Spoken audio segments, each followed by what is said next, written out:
Le Grand Matin Sud Radio, 7h-10h, Patrick Roger, Cécile de Ménibus.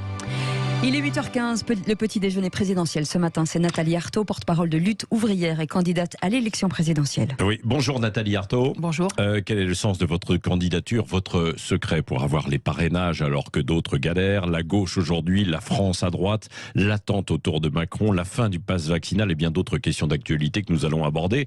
Et les auditeurs qui pourront d'ailleurs vous interroger directement dans une demi-heure avec nos éditorialistes puisque vous êtes avec nous pendant au moins une heure. Alors commençons quand même par la course contre la montre pour les parrainages. Mélenchon, Le Pen, Zemmour et Taubira n'ont toujours pas leur signature. Vous avez les promesses. Comment avez-vous réussi ? Écoutez, voilà, c'est un effort militant. C'est un effort militant de plusieurs mois. Et fort heureusement, il y a des maires de petites communes qui sont attachés au pluralisme, vraiment, et qui n'acceptent pas que la vie politique soit monopolisée, finalement, par des politiciens professionnels qui viennent du sérail, et puis, voilà, par des partis qui sont installés, qui sont habitués, finalement, à gouverner. Voilà, ils n'acceptent pas ça.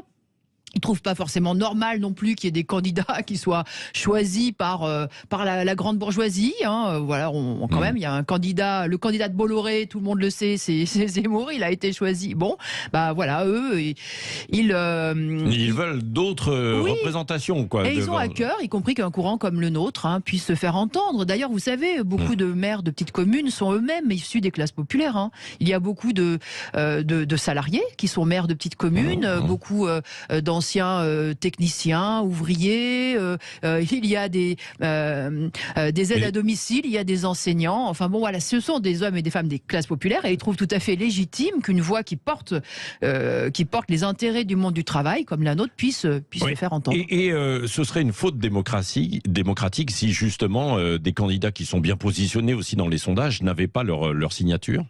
Bah, moi je crois, oui.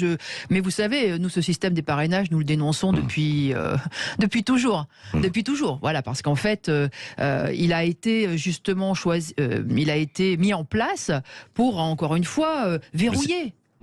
Vraiment verrouiller la vie politique de façon à ce que seuls les partis installés puissent finalement se passer le relais en quelque sorte. Donc moi je ne suis absolument pas pour que un tel ou un tel puisse être empêché de défendre ses idées. Vous invitez tous les maires aussi à offrir leur parrainage, un peu comme d'ailleurs David Lisnard, le président des maires de France, qui dit moi je vais donner mon parrainage à Jean-Luc Mélenchon. On n'est pas du même bord mais je lui donne, quoi. Alors moi, d'abord, je tiens à dire que j'ai quand même zéro inquiétude. Zéro inquiétude que Jean-Luc Mélenchon ou Madame Le Pen ou même Monsieur Zemmour aient ses signatures. Zéro inquiétude parce mais il y a du bluff alors ? Mais parce que d'abord, vous avez entendu comme moi que de toute façon, M. Bayrou était là et allait de toute façon leur faire la courte échelle. Parce que justement, là, en l'occurrence, on parle quand même de candidats qui sont présélectionnés en quelque sorte et que tout le monde considère légitimes, n'est-ce pas? Donc voilà, moi, je n'ai quand même pas d'inquiétude. Le système, il est bien fait. Et s'ils n'arrivent pas à passer cet obstacle-là, écoutez, ils seront aidés en réalité. Voilà. Pourquoi vous avez dit que Éric Zemmour, c'était le candidat de la grande bourgeoisie? Parce que tout le monde le sait, il a été choisi par Bolloré en personne. Il a eu effectivement, on lui a servi sur un plateau des heures et des heures et des heures d'antenne où il a pu commencer sa campagne depuis déjà plusieurs années. Mais il aurait très bien pu échouer. Il aurait pu échouer. Si on lui offre de l'antenne, il peut très bien ne pas séduire non plus aussi, quoi. Donc c'est qu'il est en adhésion aussi peut-être avec un discours qui est attendu, non ? De toute façon, il y a un fond d'air très, très réactionnaire. Mais ça, je crois que c'est très lié aussi à la crise économique. C'est lié à ce chômage, à cette précarité, à cette angoisse de l'avenir qui a saisi, une bonne partie de la population, qui d'ailleurs ne se voit soit pas en capacité finalement de se battre pour demander des comptes aux véritables responsables. Parce que pour moi, les véritables responsables, ils sont du côté précisément de ceux qui confisquent aujourd'hui toutes les richesses et qui gagnent des... Alors c'est qui aujourd'hui? Des mille et des cents. Oui. Écoutez, on a vu ces profits incroyables, faramineux. Vous avez vu quand même que le CAC 40 là avait réalisé 137 milliards de profits, que les dividendes avaient augmenté de 15%. Vous connaissez un seul salaire qui a augmenté de 15%? Ah si, peut-être les salaires de certains PDG. Ok, d'accord. Mais les salaires, quand on parle des ouvriers, quand on parle des techniciens, quand on parle des aides-soignantes, vous en connaissez, vous, un salaire qui a augmenté de 15%? Non. Donc, on voit qu'il y a effectivement les grands actionnaires. Revalorisations pour les aides-soignants, pour les professions de la santé. Il y a eu des revalorisations. Oui, mais c'est surtout des rattrapages. Des rattrapages, justement, qui n'ont pas été faits depuis, je dirais, une dizaine d'années. Donc, la réalité, c'est qu'aujourd'hui, on a des grands actionnaires qui, effectivement, se gavent sur le travail de l'ensemble de la population laborieuse. Tout le problème vient de là. Mais qu'est-ce qu'on entend? C'est que les uns ou les autres vont chercher des boucs émissaires. Voilà. Donc, moi, cette politique-là de l'extrême droite, derrière laquelle la droite court, d'ailleurs, je la dénonce, je la combats. Ouais. Fabien Roussel, dans l'actualité, là, est suspecté d'avoir été rémunéré il y a quelques années en tant que collaborateur parlementaire d'un député sans avoir des preuves de ce travail. Quelle est votre réaction? Ma réaction, c'est que vous lui demanderez ce qu'il en est. Voilà. Moi, c'est pas mon sujet. Mon sujet, c'est justement dans cette campagne de faire entendre les intérêts des travailleuses et des travailleurs. Et ça, je peux vous dire qu'il y a des milliers de diversions dans cette campagne qui font que jamais on parle de la question essentielle des salaires, du pouvoir d'achat, des petites retraites, de la précarité et du chômage. Parce que ça reste un fléau. Donc, moi, c'est de cela dont j'ai envie de parler. Non, vos concurrents de gauche en parlent tout de même. Jean-Luc Mélenchon, Fabien Roussel également. À ce micro, il était là il y a quelques jours, il en parlait, quoi. Et d'autres, non? Certes, beaucoup en parlent. Bon, moi, j'aimerais aussi pouvoir justement mettre en avant les perspectives, la politique que je porte vis-à-vis de ça, parce que elle est différente. Elle est différente. En quoi elle est différente alors? Elle est différente dans le sens où, moi, je dis clairement qu'il va falloir prendre sur les profits. Il faut prendre sur ses richesses. Et il ne faut pas avoir peur de dire que ce n'est pas normal. Ce n'est pas normal de voir tout cet argent aspirer à un pôle. Et il faut réaliser que ces milliards, ce sont nous qui les produisons, qui les fabriquons. Ils devraient revenir en salaire, en emploi, en amélioration des conditions de travail. Parce qu'il n'y a pas que d'ailleurs la question des salaires, mais c'est aussi la question des conditions de travail.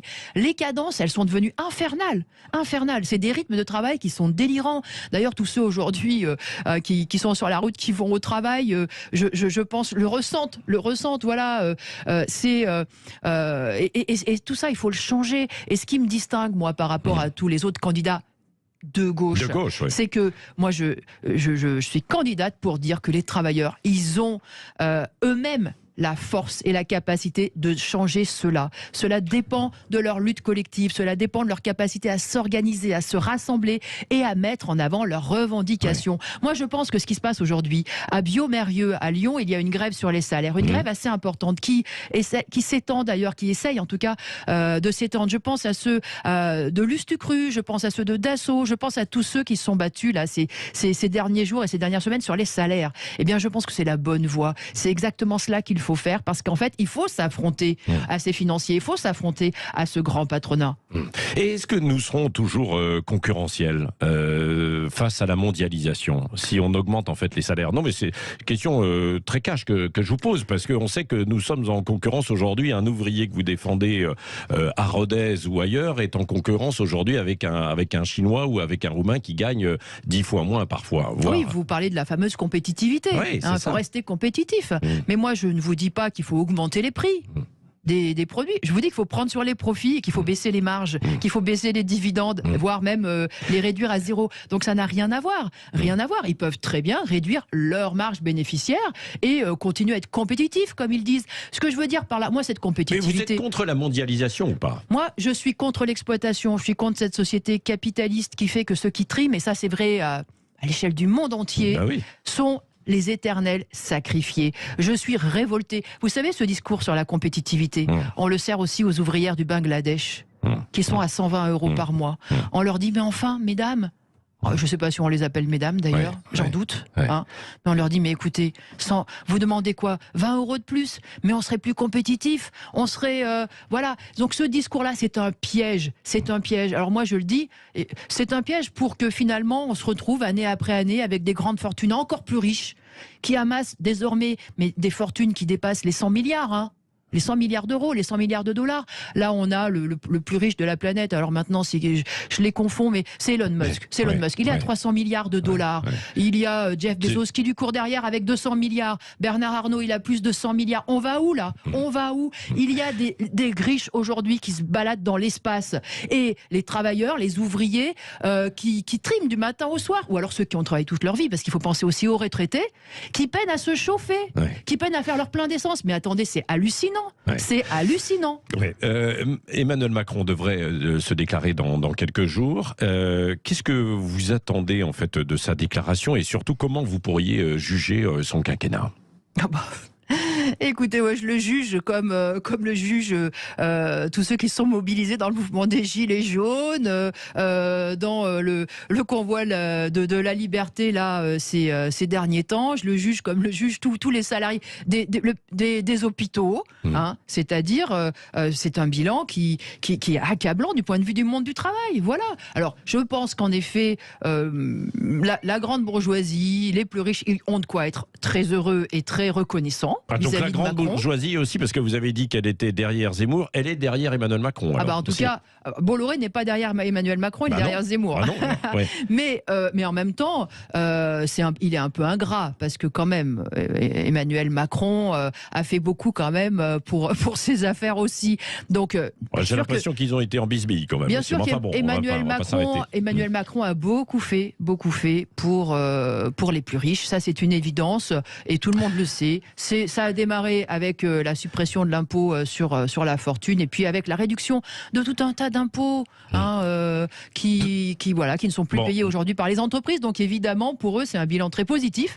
Mais pour tous ceux qui galèrent, y compris qui trouvent toujours pas d'emploi, qui ont toujours pas d'emploi, qui ont pu traverser la rue dans tous les sens, et pourtant qui trouvent toujours pas d'emploi. Le chômage a baissé quand même. Non, le chômage n'a pas baissé. Les statistiques de Pôle emploi en catégorie A ont un peu baissé, mais l'ensemble d'ailleurs... Il y a beaucoup de secteurs où on ne trouve pas de...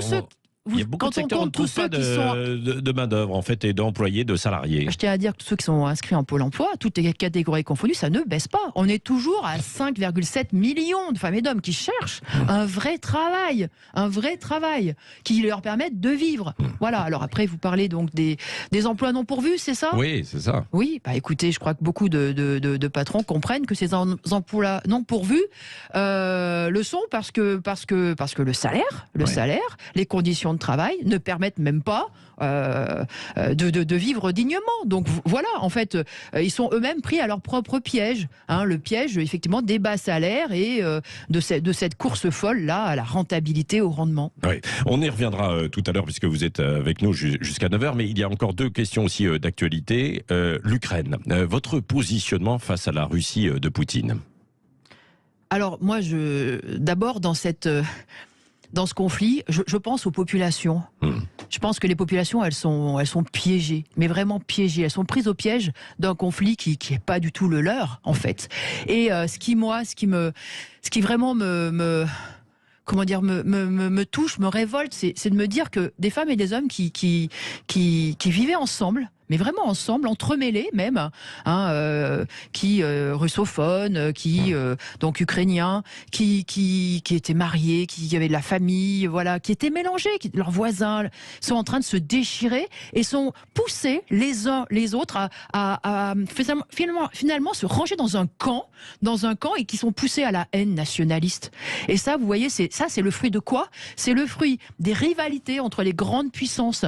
Et moi, je pense que le conflit, il incombe d'abord et avant tout en fait au jeu des Américains et de l'OTAN qui n'est pas du tout une agence de paix, qui est une alliance militaire qui avait été d'ailleurs construite contre l'Union soviétique et puis qui ne sait pas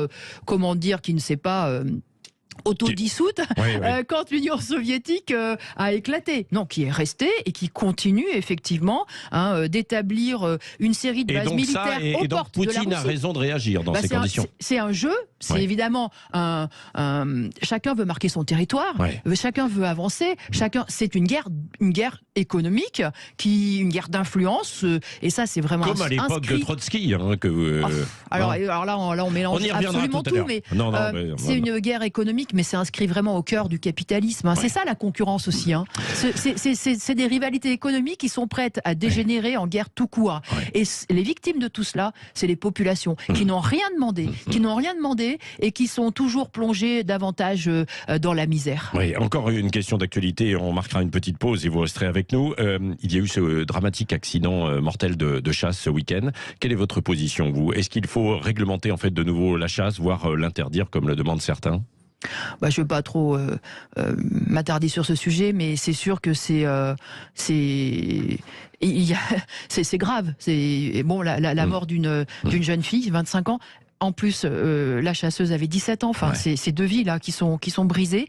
Et oui, sans doute qu'il faut réglementer. Et alors, il y a un problème là de montée en puissance de ces armes à feu. Voilà. Donc moi, je crois que tout ça, c'est sûr qu'il faudrait intervenir. Un nouveau cadre. Oui. Peut-être. Quoi. Merci Nathalie Arthaud. Vous restez avec nous, porte-parole de Lutte ouvrière, candidate à l'élection présidentielle. Vos appels 0826 300 300. Vous avez des questions à poser directement à Nathalie Arthaud. Eh bien, elle est là pour répondre et elle répondra aussi à nos journalistes et éditorialistes. Restez avec nous, les 8h31. Grand Matin Sud Radio, 7h-10h, Patrick Roger, Cécile de Ménibus. Il est 8h44 ce matin. Notre invitée Nathalie Arthaud, porte-parole de Lutte ouvrière et candidate à l'élection présidentielle. Et vos appels 0826 300 300 et direction le Lot-et-Garonne avec Fatima. Bonjour Fatima. Bonjour Fatima. Bonjour Cécile, bonjour Patrick et bonjour Nathalie. Bonjour. Alors votre question, oui.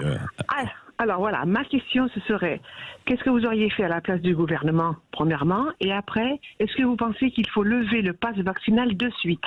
Bon, c'est la gestion de la crise sanitaire, quoi. Donc sur le pass vaccinal. Ce que j'aurais fait, alors si la société avait été dirigée par un gouvernement au service des travailleurs, il y aurait beaucoup de choses qui se seraient faites différemment. D'abord, je tiens à dire que les hôpitaux publics seraient pas dans l'état que l'on connaît aujourd'hui. Ils seraient pas gérés comme des entreprises. Déjà, ça c'est une première chose. Et puis ces fameux laboratoires qui encaissent aujourd'hui des milliards et des milliards avec les vaccins, ils auraient été forcés à briser à lever leur brevet. Donc bon, il y aurait eu beaucoup de choses qui auraient été gérées de façon différente, et en particulier, bien sûr, qu'on se serait employé à protéger les travailleurs, parce que moi, c'est ce qui m'a frappé dans cette pandémie, c'est que, et c'est pas un hasard, les quartiers ouvriers sont les plus touchés, parce que ce sont eux qui n'ont jamais pu se confiner, qui sont allés bosser, qui ont fait tourner la baraque, et ils sont tombés malades, y compris dans la période où il n'y avait pas le vaccin, et beaucoup en sont morts. Donc il y a une surmortalité dans les classes populaires avec cette pandémie. Donc ça aurait été d'abord la priorité, protéger effectivement les salariés et pas attendre pour fermer. Donc ça, c'est une première chose. Quant au pass vaccinal, moi j'ai toujours été opposée au pass sanitaire ou au pass vaccinal, parce que je pense que c'est pas comme cela qu'on peut soigner correctement. C'est pas en contraignant, c'est pas à coup de trick qu'on peut soigner. Il faut aller convaincre. Alors je pense que ce gouvernement, le problème, c'est qu'il a du mal à convaincre parce que il y a cette défiance. Parce que pour beaucoup, il n'est pas au service de la population. Voilà, donc il y a ce fossé là qui l'empêchait. Mais en tout cas, moi, je pense que il aurait fallu mettre en place des équipes mobiles, des équipes de ville pour aller vers les plus éloignés de la population, les convaincre, s'appuyer sur les associations, s'appuyer sur le milieu dans lequel ils évoluent, aller aussi vers ceux qui vivent dans les déserts médicaux, parce que c'est un vrai problème encore pour beaucoup. On le sait même pour les anciens qui ont eu du mal à se faire vacciner, et donc il y aurait eu sur les déserts médicaux, est-ce que vous seriez favorable justement à ce que les jeunes médecins aillent obligatoirement sur le terrain dans ces endroits où il y a moins de médecins? Je pense qu'on pourrait gérer les choses comme ça. Bon, moi, je suis enseignante, vous savez. Quand on est enseignant, on ne choisit pas le lieu, son lieu de travail. Voilà, on est muté. Hein, donc, alors, c'est pas un super système. Voilà, parce que souvent, ça ne prend même pas en compte le fait qu'on est marié, qu'on a des enfants, etc. Enfin, moi, je connais des collègues qui sont séparés de toute leur famille, hein, et ils travaillent à 600 km de leur famille. Donc, c'est un vrai problème. Mais je pense qu'il y aurait effectivement beaucoup de choses à faire pour inciter les médecins. C'est ça, un système qu'on gère comme ça, où on décide en fait par l'État. C'est ce que vous défendez plutôt, Nathalie Arthaud. Mais je pense qu'il y a des choses justement à faire pour que les choses se passent bien et qu'on puisse prendre aussi en compte la vie de famille et que ça soit pas non plus, la schlag qui tombe comme ça. Ouais. Merci donc Fatima pour votre question et puis les réponses donc très claires de Nathalie Arthaud.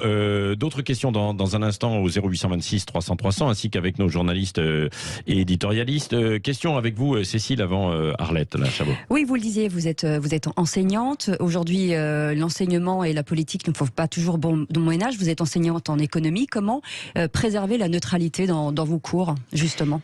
Je fais mon travail. Exactement comme les journalistes qui doivent rester neutres dans leurs interviews, dans la présentation de l'actualité. Voilà, je le fais de façon professionnelle, voilà.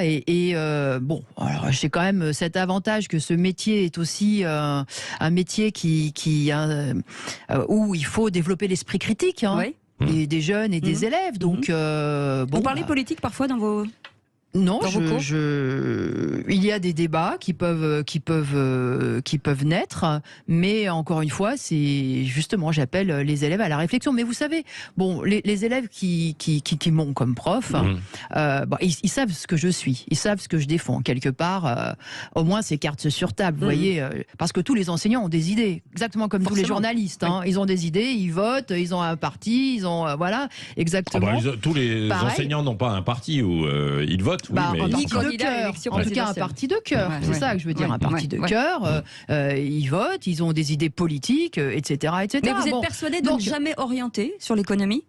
Écoutez, moi je pense que forcément, enfin on est ce qu'on est, on est ce qu'on est, et on exprime un certain nombre de choses, mais vous savez, là, c'est toute la société, toute la société qui influence et qui conditionne dans un sens. Et quel est ce sens ? C'est l'individualisme, c'est le carriérisme, c'est le chacun pour soi, c'est la sélection, c'est cette fameuse méritocratie, où on fait croire que plus on travaille, mieux on réussit. Ce qui est faux, c'est le contraire de la réalité. Alors écoutez, moi peut-être que j'exprime... La méritocratie, ça existe quand même, un peu. Sinon, vous allez inciter les gens à ne pas travailler. De ces grandes familles, de ces grandes dynasties qui fêtent leurs 200 ans, là, par exemple. Il n'y a pas que les dynasties. Non, mais Nathalie Arthaud, est-ce que, par exemple, vous avez eu un élève qui, un jour, est devenu grand patron et qui vous a envoyé, en fait, un petit mot pour vous dire, écoutez, je suis devenu quand même grand patron, quoi. Eh bien, non, je n'en ai pas eu. Et peut-être cela existe-t-il. Mais vous savez,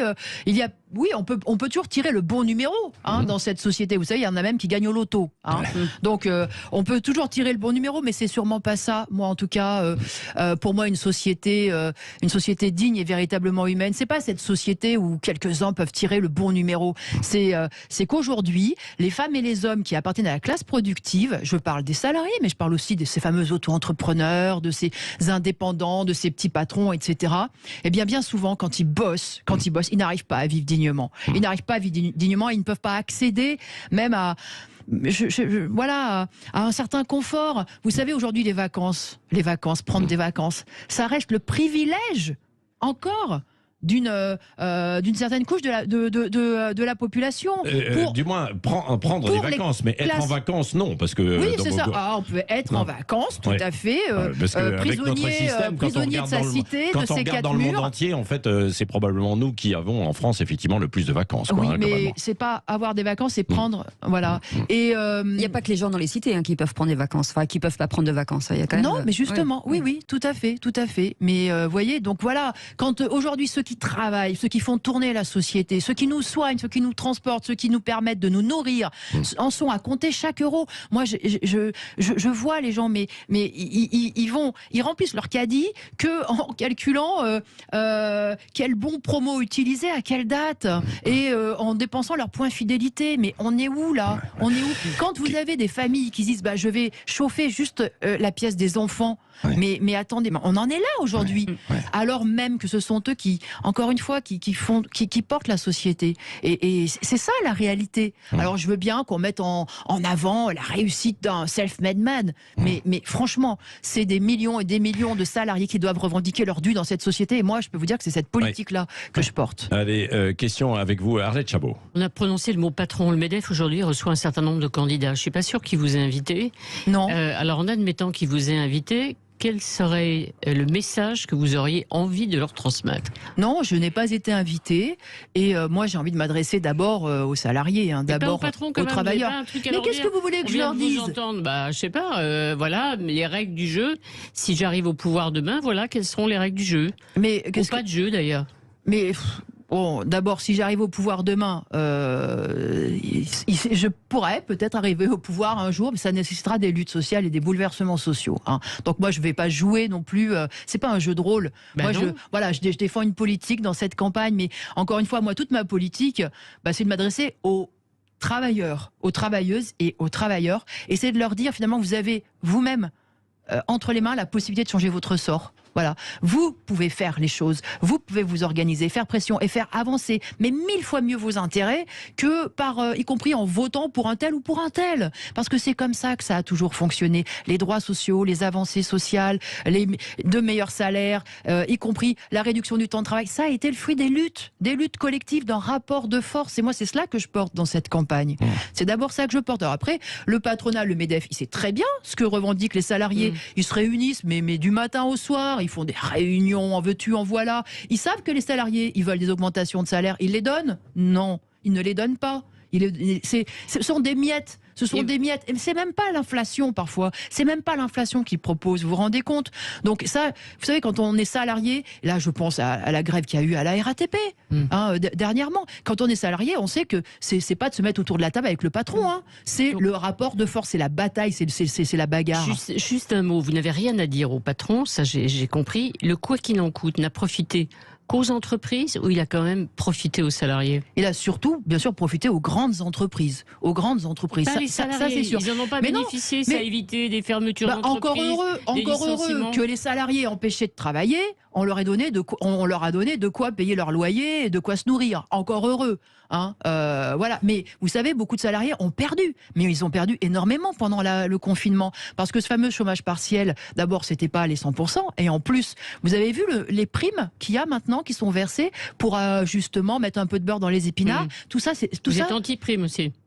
Mais moi, je suis pour des augmentations de salaire parce que ces primes-là, je tiens à le dire, ce sont des pièges. Ce sont des pièges, mais en fait, c'est l'alibi pour ne pas augmenter les salaires de base. Et le problème, c'est que quand on se retrouve en maladie, il n'y a plus de primes. Quand on se retrouve à la retraite, regarde, comment est calculée la retraite? Sur le salaire de base. Et moi, je connais des millions de gens, et des femmes en particulier, qui pleurent quand elles découvrent le niveau de leur pension de retraite.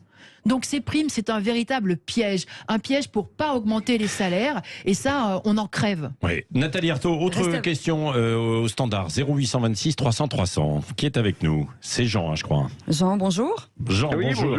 Bonjour Jean. Posez votre question. Oui, d'abord, je m'amuse beaucoup d'écouter toujours des discours qui datent d'Arlette Aguillet et qui continuent à être les mêmes. Tant mieux si ça... Je trouve que Nathalie Arthaud vit dans un autre monde. Je suis pas dans la même France qu'elle. J'ai été apprenti, j'ai été commis, j'ai été salarié, j'ai été restaurateur. J'ai commencé à 14 ans, j'ai né 63. Et je pense que je vis dans un pays où les salariés ont une super protection et qu'il faut arriver à des situations extrêmement graves, excessivement graves pour qu'un salarié puisse gagner au prud'homme. Donc je pense que vous vivez pas dans le même pays que moi, donc vous bouffez du patron, vous bouffez du riche, c'est votre... Mais enfin bon, je suis tranquille, vous êtes à 0%. Et moi je comprends pas pourquoi vous continuez à vous présenter, parce qu'aujourd'hui... Franchement, vous êtes encore pire que les communistes, pire qu'encore que les soviets. Et je pense que vous êtes complètement à l'armage. Donc, vous êtes en plus enseignante. Donc, vous êtes dans un milieu hyper privilégié en tant que salarié, en tant que vacances, ainsi. Enfin, vous débitez des choses que je vous écoutais, je trouvais ça hallucinant qu'on puisse en 2022 encore parler comme ça. Alors, la bon, question, Apparemment, on n'est pas dans le même monde. Jean, elle va vous répondre sur pourquoi elle se présente, justement. Parce que c'est ça, et avec votre réflexion, hein, évidemment. Non, mais apparemment, on vit pas dans le même monde, ou en tout cas, vous n'avez pas envie de regarder, vous, le monde des classes populaires. Et, il vient des classes populaires. Hein, oui, il le vient, mais justement, il l'a quitté manifestement, il lui tourne le dos, et voilà, il veut pas voir qu'aujourd'hui encore, il y a des travailleurs pauvres. Voilà, pauvres, mais pauvres qui doivent être... Et vous savez, c'est quand même assez... Quand on voit que le gouvernement s'est dit, bah oui, il faut qu'on aide les gens à faire leur plein, on va leur faire un petit chèque énergie de 100 €. Quand on voit un gouvernement qui dit il faut une prime d'activité, quand on voit le gouvernement qui explique, voilà, bah, les APL, bon, mais qu'est-ce que ça veut dire, ça? Ça veut dire que le gouvernement reconnaît, avoue, que les salaires ne permettent pas de se loger, de se nourrir, de faire son plein d'essence. Il le reconnaît lui-même, c'est pas Nathalie Arthaud qui le dit, c'est le gouvernement qui le reconnaît lui-même. C'est la politique de l'aumône. Alors moi, oui, je porte cette idée que les travailleurs, ils ne demandent pas la charité, ils ne veulent pas être aidés pour se loger, pour se nourrir, ils veulent pouvoir vivre de leur salaire. Et c'est quand même la moindre des choses. Je suis désolée, mais quand leur travail, il permet à une minorité d'engranger des milliards et des milliards, mais c'est le cas. On m'accuse d'être caricatural, mais ce sont les inégalités aujourd'hui qui sont caricaturales. Ouais. C'est quand même de la folie. Ouais. C'est de la folie. Vous savez quand même, bon, c'est l'homme le plus riche du monde, je vais prendre l'extrême, mais quand même, c'est significatif. Il encaisse 3,8 millions d'euros par jour au titre des dividendes de 2021. Ça fait du 2 SMIC à la minute. Alors vous pouvez me dire comment on arrive, et c'est là j'en prends un, mais on pourrait prendre Muliez, on pourrait prendre voilà les grandes familles, les grandes fortunes, mais vous vous rendez compte, il y a de l'argent qui dégouline à un pôle, l'argent, et ceux qui la portent, moi je n'accepterai jamais que des ouvriers qui sont dans les abattoirs, dans les usines d'agroalimentaire, dans l'usine de l'automobile, dans l'énergie, que les aides-soignantes, que les facteurs, que les soient dans l'angoisse de ne pas réussir à remplir leur frigo demain. Ouais. Voilà, cette société-là, je peux vous dire qu'elle ne mérite pas, elle n'a pas d'avenir. D'abord, elle n'a pas d'avenir. Alors voilà. Bon, un dernier mot, Nathalie Arthaud. Il y en a toujours qui, bien sûr, passent entre les gouttes, qui arrivent à s'en sortir, qui sont heureux de vivre. C'est un peu la méritocratie, on va pas revenir dessus aussi. Mais de faire leur petit cocon, etc. Ouais. Mais voilà, ils arrivent comme ça à se mettre des œillères, etc. Mais notre monde, il est comme ça. Il est comme ça. Et c'est ce qui crée aussi toutes ces frustrations, ces humiliations, cette violence aussi que porte la société. C'est le fruit de tout ça. Moi, c'est pas dans cette société-là que j'ai envie de vivre. Ouais. Est-ce que vous n'êtes pas, dernière question, pas prête à répondre par exemple à un appel de l'Union de la gauche, quand on voit l'état de la gauche dans les intentions de vote en fait aujourd'hui? Est-ce que vous seriez prêt à vous réunir? Non, parce que moi je n'aspire pas à la gérer, cette société capitaliste. Je veux pas la gérer, je pense qu'elle peut pas fonctionner bien pour le monde du travail. Quoi. Parce que elle est fondée sur l'exploitation. Parce que voilà, elle ne fonctionne bien en fait que pour ceux qui ont des capitaux, qui ont de la richesse. Donc moi, cette société-là, je veux la changer. Donc la gauche, elle n'est pas là pour être aux affaires finalement, si je vous écoute. Quoi. La gauche gouvernementale, elle aspire à aller aux affaires. D'ailleurs, elle l'a fait, mais constatons qu'à chaque fois qu'elle a été au pouvoir, elle a mené une politique qui ressemblait comme deux gouttes d'eau à celle de la droite. Et elle a tapé sur les travailleurs. Non, pas non. Non, ce que je veux, c'est que les travailleurs, eux-mêmes, ils prennent finalement les choses en main, qu'ils prennent le pouvoir. Moi, j'aspire à ça. Et vous savez, il posait la question pourquoi, alors que je fais 0,4, 5 ou 0,6%, et parfois dans certaines élections même plus, pourquoi je me présente? Eh bien, je me présente parce que je sais que ce que je porte, les idées que je porte, eh bien, ça conforte tous ceux qui ont envie de se battre, tous ceux qui ne se résignent pas, tous ceux qui cherchent à s'organiser et à se défendre pour leurs conditions de travail, pour leur salaire, pour leur retraite, pour l'accès aussi à la santé. Donc, ça les conforte dans leur combat et c'est ça l'essentiel. Parce qu'en fait, les choses, elles changent ainsi, par les luttes et par les rapports de force. Donc voilà, moi, encore une fois, je suis candidate pour dire notre sort ne changera pas par les urnes. Mais il changera par nos propres mobilisations. Donc oui, je porte cette politique-là. Voilà, merci Nathalie Arthaud, porte-parole de Lutte ouvrière et candidate à l'élection présidentielle. On a débordé un petit peu, mais c'est normal. Quand on est dans un petit déjeuner présidentiel, dans quelques minutes, on retrouvera Éric Revel. Revel en campagne sur les cabinets de conseil. Derrière, on en a beaucoup entendu parler. Et là, on va l'évoquer en fait de nouveau. Restez avec nous, il est 9h02.